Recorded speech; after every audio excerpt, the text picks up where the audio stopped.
bir-birinizi. Mən Əmrah İbrahimov, hüquqşünasam.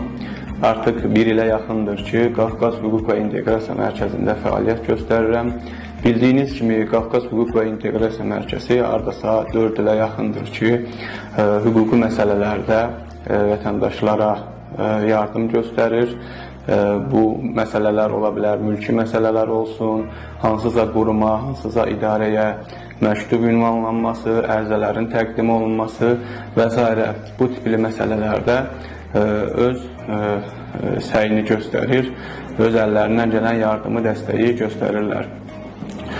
Siz vətəndaşlara müraciətim odur ki, hər həftənin şənbə günü saat 11-dən 3-ə qədər Qafqaz Bolnisidə yerləşən Qafqaz Hüquq və İnteqrasiya Mərkəzinə müraciət edərək mülki məsələlər olsun, məktubların yazılması olsun, hansısa ərizələrin yazılması olsun və s. başqa məsələlər olsun, hüquqi cəhətdən olan məsələlər, bunlar haqqında müraciət edə bilərsiniz və biz də əlimizdən gələn dəstəyi sizlərə göstərərik.